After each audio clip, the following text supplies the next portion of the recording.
Ние се враќаме на внатрешно-политички и надворешно-политичка тема, бидејќи јас најавив дека во студиото со мене е веќе господинот Андреј Женровски, кој денеска овдека во капацитет на поранешен заменик министер за надворешни работи, иако вие денеска обувате висока функција во Министерството за здравство. Но така да двете теми се поврзани. Да, во известна смисла така. Благодарам за поканата и доброто до вас и гледачите. Да, благодарам. Женровски, јас вчера ја проследив изјавата на лидерот на опозицијата кој малку во подсмешлив тон се осврна на она што го прави Република Северна Македонија во овие денови со кризата во Украина. Тој вели не се способни, мислејќи на владата, не се способни ни 100 луѓе да изведат до Украина, а Славјанка, мисли на министерката за одбрана, би водела војна во Украина, би испратила војници така натаму. Ова вториот дел секако не е точен, но добро, во една, како да кажам, вака една полемичка форма може дури да се прифати, но сакам да ве прашам за способноста да се изведат граѓани од таква критична ситуација како што е сега во Украина. Како со вашите искуства и со познавањето на системот, и да ги гледам и анализите што ги правите на ова што оди во Украина, колку е тоа всушност компликувана задача? Не ми изненадува настапот на председателот на ВМРО да по мене, не ми изненадува ни обидот повторно да си има профит, некаков партиски поени во оваа ситуација, кој мислам дека треба да се покаже заедништво барем околу нашите одлуки. Апсолутно што е право, веднаш да ви вистина. упаднам. Вчера овдека беше и подпредседател Александар Николовски на ВМРО. Мислам дека ВМРО ги стегна редовите и ја прочисти својата позиција, што се однесува по оваја. Барем таков е мојот позборам зошто ни така настапува. Они го прават тоа што го прават сите десно ориентирани партии во Европа кои што има сериозно блиски односи со Москва и со Путин. Бих и доаѓа едно преструјување, но да одговорам прво на вашето прво прашање. Не е точно тоа што го кажа господин Мицкоски, затоа што нашата држава беше меѓу првата која што преку МНР упати апел до нашите граѓани во уште пред да почнат војни дејства во Украина за нивно повлекување. И на тој начин 20 граѓани напуштија пред да почнат воопшто војните интервенции Украина. Понатаму со контактите со нашите партнери од НАТО, но и од Европската унија, тројката председавачи и така натаму, успеавме уште 10 граѓани, така што во перманентна комуникација сме, имаше повик и не држат тие оценки, ми пречи се разбере и она подценување на министерката Славенка Петровска имала контакти со нејзините колеги, па во смисол кој сме сега ние. Значи, тоа е подценување не на оваа влада, подценување на нашата држава, што е погрешно за еден председател на опозицијска партија, на најголема опозицијска партија. Ние мора да сватиме сите ние, како граѓани, дека денеска нашата држава е една од 30 земји членки на НАТО сојузот, на најмоќниот воено-политички сојуз. И нормално и равноправно ќе разговара со тоа прашање со Вашингтон и со сите. Така што, напротив, за Славенка јас слушам одлични оценки од Брисел за тоа како е поставена, капацитетот на нејзин така натаму и сум убеден дека одлично ќе врши својата работа, но мора да знаеме, да сватиме дека ние сме равноправни членки, седиме на таа маса и разговараме и нашиот став е тежи, односно вреди, ајде да кажам, што се однесува до глас и така натаму, колку сите останати 29. И тоа е нешто што треба да не радува. И во оваа лоша ситуација добро е што денеска и најголемите скептици, меѓу кои што и председателот на ВМРО да помене, мора да разбере и ќе разбере дека тоа што сме земји членка на НАТО, во голема мера веќе не релаксира и ја нема нас судбина од претходно да стрепиме за секаков суд. Вчера закачив еден нивни висок функционер како говори на една национална телевизија дека не разбира како е можно да се укинат РТ Russia Today и Спутник од македонската понуда и така натаму. Тоа е добро прашање затоа што ние се од првиот ден, бијќи има критика, слушам од нивна страна за тоа дека не се преземале мерки. Ние од првиот ден како влада, како МНР, како одбрана ги преземавме сите мерки како одговорна членка на НАТО. Прво, осуда на агресијата. Потоа повик да прекинат војните непријателства. Ние денеска за Печаток е дека како да кажам, како еден дел во јавноста во Македонија, еве нека не биде и само опозицијата, иако таа се разбира најбитен дел во политичката сцена што се однесува до овие оценки, како да очекува дека сме ние некаква неврзана земја која што треба сега да има еднаква дистанца кон оваа апсолутна агресија и инвазија која што без никаков повод се случува, без преседан во мислам теренска географска инвазија и дека ние сега треба да се однесуваме како да сме во некакви 70-ти години во Титовата ера кога се градеа односи некакви дистанции со сите други. Како го коментирате? Точно е тоа што го кажувате и тоа на што се обидов на почетокот да дадам некаков, ајде да кажам, светло на таа тема, затоа што ние мораме да разбереме дека сме, пак како што кажав, дел од 30-те земји членки. И ќе се навикнеме на тоа да за секоја интервенција, секоја одлука на НАТО биде прашана и нашата земја како сите останати. И што побрзо го разбереме тоа, толку покомодно ќе се чувствуваме и ќе бидеме посигурни. И јас нема денеска да искористам ситуацијата па да се подсмеам со Мицковски, кој што главна вест му беше дека во очи го гледал рускиот амбасадор кога му кажал неговиот став. Не знам каде е подвигот во очи се гледа, јас кога сум имал средби и другите колеги во очи се гледаме, не гледаме на друго место. Не знам каде е гледал пред тоа Мицковски, меѓутоа не е ова момент на партиско препукување, но сакам нешто многу прецизно да кажам и тоа го кажам овие денови, вие кажавте за известни анализи. Доаѓа до сериозно прегрупирање на политичките сцени во земјите во Европската унија, во Европа воопшто. Оние партии на внатрешните. Значи да почнеме од Франција. Франција пред избори. Ле Пен, колегата нејзин кој што се борат за тоа кој ќе биде нели против кандидатот, кој ќе победи во десниот блок, прогнозираше прво дека Путин нема воопшто да интервенира. Денеска сите до еден ги осудија нападите. Да не забораваме дека таа партија има примено заем, односно финансиски средства од Руска банка. Матео Салвини, кој што во Европскиот парламент носеше мајца од Путин како поддршка. Орбан, кој што има најефтина цена на газ во однос на сите други земји членки на Европската унија поради специјалните односи со Путин, 12 средби имал досега. Сите одеднаш ги осудија нападите, меѓутоа гледате го во Берлин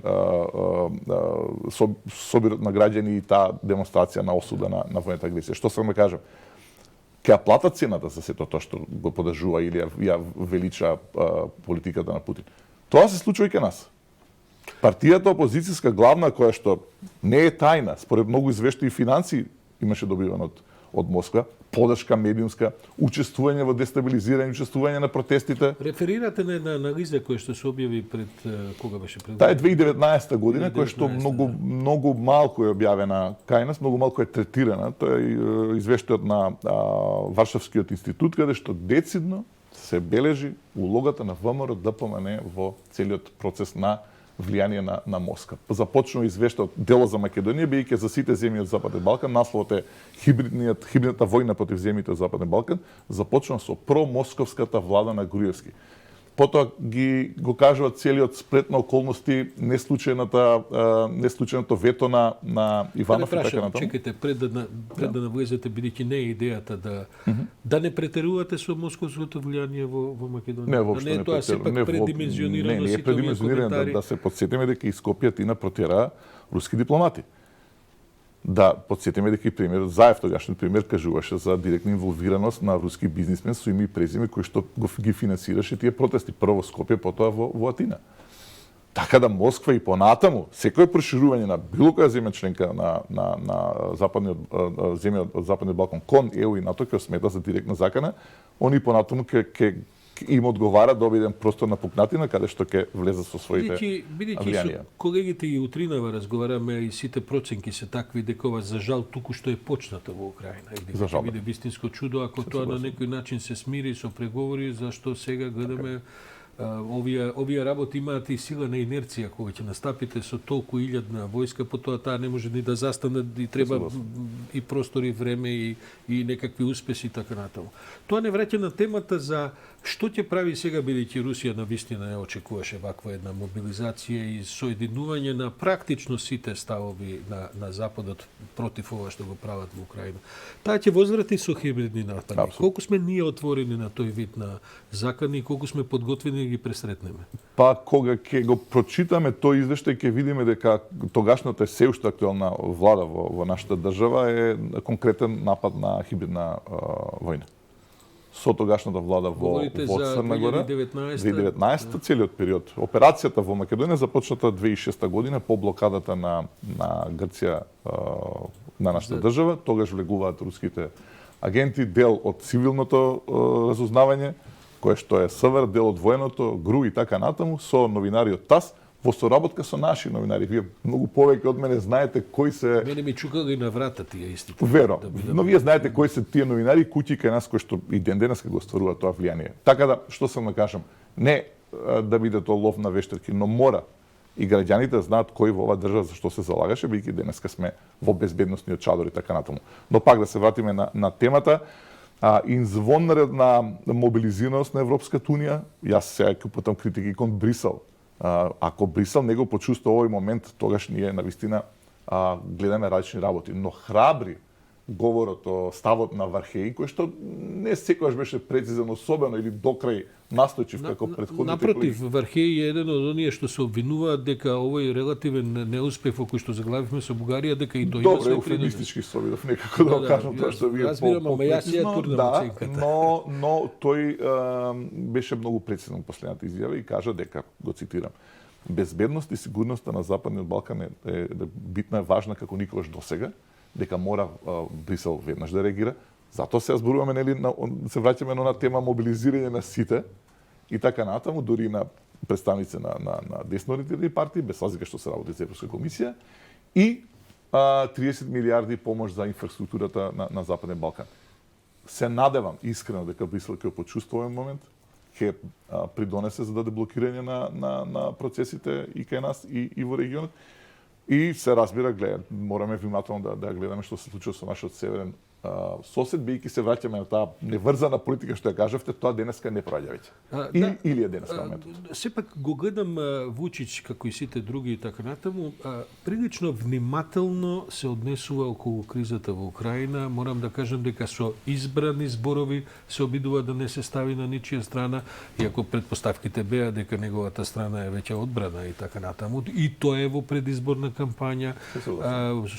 Позицијата на Русија во Србија е веројатно најмоćна од споредба со сите земји и така натаму. Сакам да кажам, дури и србите сваќаат дека во оваа, како да кажем, во оваа арена каде што играат слонови, треба многу да се внимава на тревата, оти нема да има шега. Ова е веќе една конфронтација која е на невидено ниво по Втората светска војна на европскиот континент. Тоа е тоа што го зборавме претходно, беа јасни пораките дека да, одлично е што Белград имаше јасна изјава околу зачување на територијалниот интегритет на Украина, но балансирање околу санкциите кон Путин може да доведе до дисквалификација, ќе цитирам. Значи, да, има моменти во политиката, многу често кога се почитува балансирање, се смета за умешност, но има моменти кога или е став. Погледнете Турција како брзо изреагира. Погледнете што случува кај нас. Турција не се придружи кон економските мерки. Денеска, односно вчера, чуваш го министерот за надворешни рече дека мора да има еден канал за разговори со Русија, дека кога сите би се конфронтирале, тогаш кој ќе разговара. Погледнете што случува во Бугарија, така со оставката и така натаму. Значи, или сте во НАТО, во овој случај Европската унија или не. Па дури и Раде вчера се повлече, би рекол, со една критика кон својот министар за одбрана, а прво беше на експлицитна една друга позиција. Прилично јасно и нашата јавност во Бугарија какви позиции зазива, меѓутоа стегнати се редовите. Рековме, нели, Путин успеа да го сближи Запад, успеа да ја натерат Германија да вложи средства во својата одбрана, тоа досега не се случуваше. 100 милиарди долари се сериозна сума.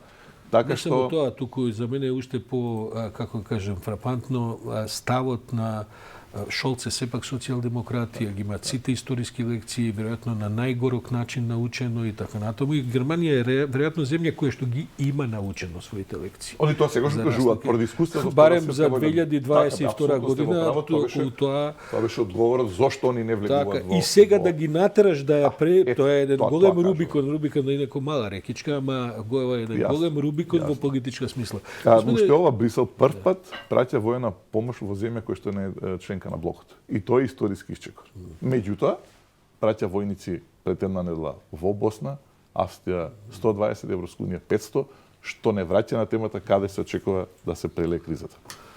Да ве прашам, ова се искористи од луѓето кои што се од критичарите на иницијативата Отворен Балкан како тврдење дека се распадна тоа, гледате како тоа ништо не може да функционира, Србија на една страна, Албанија и Македонија на друга и така натаму. Како гледате од овој сегашен аспект околу целата таа иницијатива? Уште една, ајде да кажам,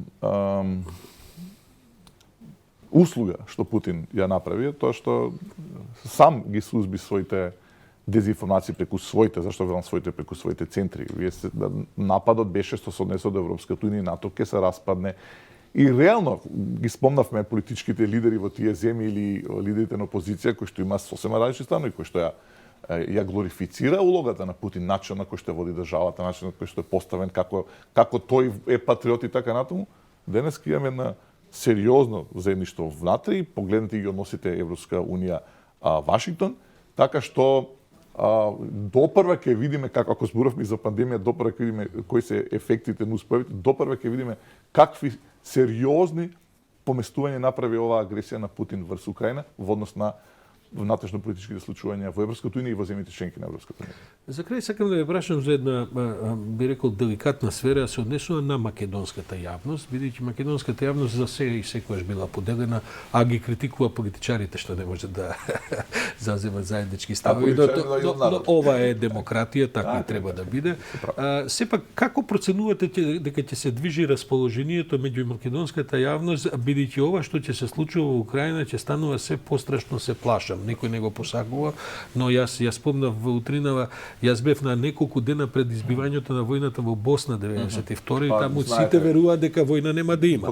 Па потоа траеше 3 години со 100.000 мртви. Или па брзо ќе има прекин, што не се случи. Сакам да кажам, Босна е една мини, како да кажам, по бројки, по цифри, по географија од ова што е сега Украина. Каде мислите дека ќе се движи македонската јавност во месеците што доаѓаат? Не затоа што сум во политиката, но не можам да најдам причини да ги осудам тие размислувања, бидејќи Брисел во голема мера виновен зашто паѓа поддршката од 60 кон 40%. Не е јасниот став, блокирањето на процесите, нормално ќе имат рефлексија. Затоа чекам да има, како што кажа сега, конкретна промптна акција на Брисел. Мислам дека, јас сум оптимист дека ќе ги започнеме преговорите, оптимист сум дека со Софија ќе најдеме заеднички јазик. Тогаш веќе ќе почне да се враќа до вербата и така натаму. Но тоа не е само одговорност на нашата страна, во овој случај нашата страна. Нели, потребни се двајца за танго. Мора Брисел да прати јасна порака. Ако не прати јасна порака, под А, ќе имаме незадоволство на граѓаните, кое што под Б ќе отвори простор за влијание на Русија и не само на Русија. Нели? Андреј Джереновски, нас не се термините. Толку благодарам за оваа брза анализа и брифинг. Ќе се видиме и во некој нареден период, бидејќи како што велам, ова сепак за жал веројатно ќе потребе повеќе од кој што било кој би сакал да го гледа. Благодарам Андреј Джереновски, поранешен заменик министар за надворешни работи.